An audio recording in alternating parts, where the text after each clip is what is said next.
Friends, in this podcast, I'm going to talk to you on the topic post-COVID, the way forward.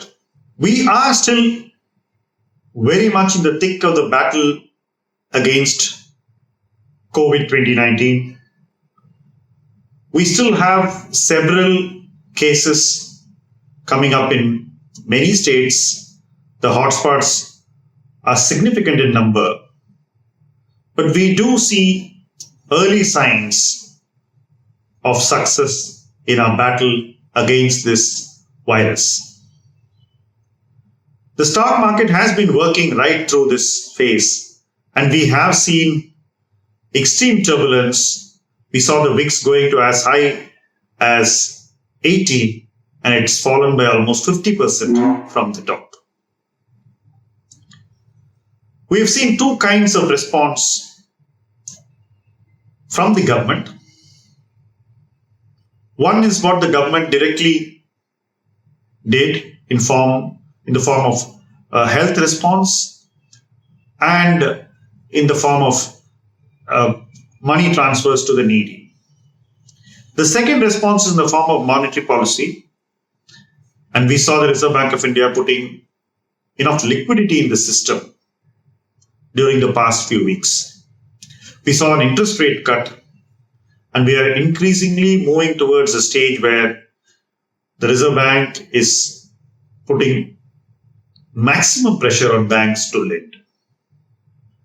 When economic activity stops completely for about 50 days, it essentially means that we have lost a significant part of our productivity in a year. This would mean that many organizations are already in the red for the new financial year starting April 1. Not only that, we have no visibility when companies will again start functioning at a capacity level which covers their fixed costs and their variable costs. So it's still very early to say what will be the implication of COVID 2019 on industries and companies. There is another dimension to this, and that is saving businesses and services. So there are several companies which have not only been thrown out of business in COVID-19, they have no visible sign of when they can come back. So these companies did employ a very, very large number of people. These people have been rendered jobless. And then you have the companies which have clear plans to start manufacturing from the 20th of April.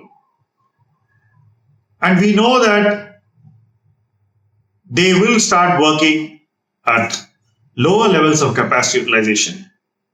And it will take a while for them to reach higher levels of capacity utilization. This would mean that they would bleed if they incurred the same cost of people and would necessarily have to reduce those costs. That would mean a salary cut. Now, if there is going to be a salary cut, probably jobs would be saved, but incomes would not be saved. That would have a direct impact on consumption in the country. It would have an impact on the creditworthiness of the salaried class, and it would have an impact on the solvency of several people who have lent to the salaried class. On the other hand, the government seems to be pressuring employers not to cut salaries. Now, this would mean that employers should somehow find the means to pay salaries with no visibility of when they would be able to recover those monies. Now, entrepreneurs cannot be forced to do this. So whatever the government says, an entrepreneur can still walk away from that situation. Essentially, we are still in a state of flux where one thing is certain: we would not be able to maintain the lifestyles which we did in 2019 through 2020. So there will have to be a contraction in lifestyles.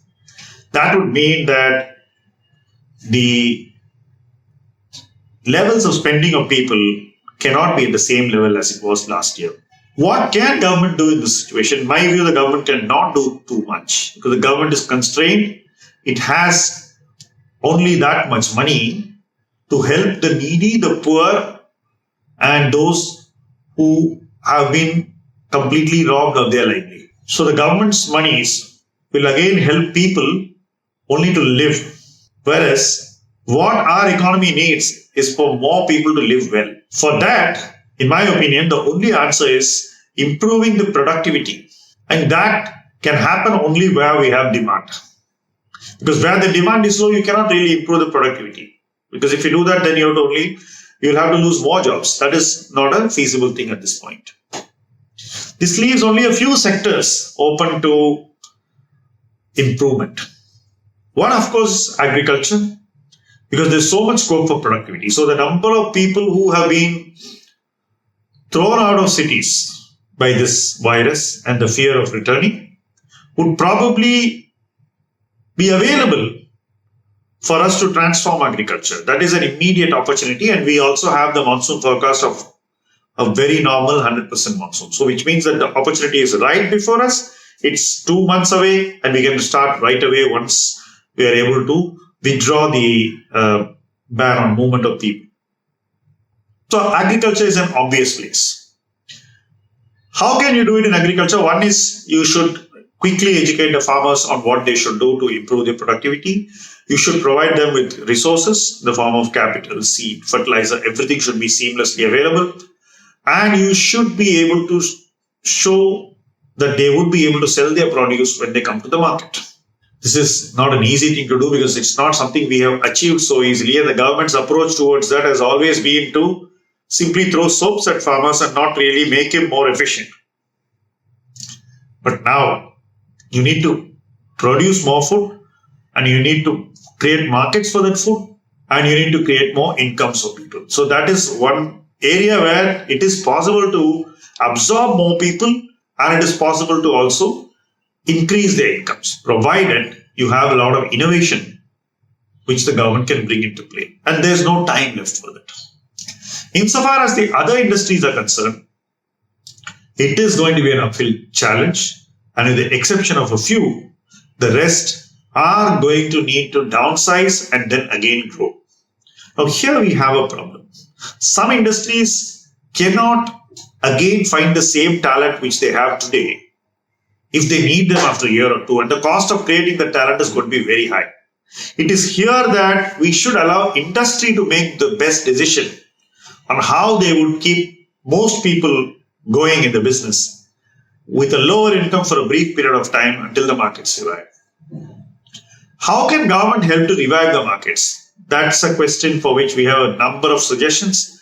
The more politically inclined tell you that you can spend your way through this problem, but I would believe that that approach will not work. A recent history of 2009 clearly warns us that mindlessly spending money in the hope that you'll solve serious economic issues would probably lead you to bigger economic issues which you cannot solve. That's what happened in 2012, and I would definitely not want that to happen again, because you will have hyperinflation, and when you have that, the poor are the most punished lot.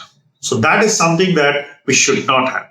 So the options are very limited before the government.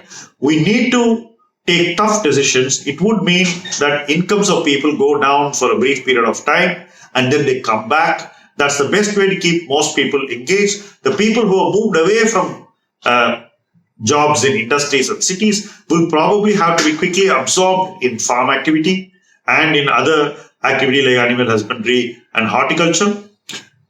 And the government should also continue its investments in creating assets in infrastructure so that that will also absorb a whole lot of people.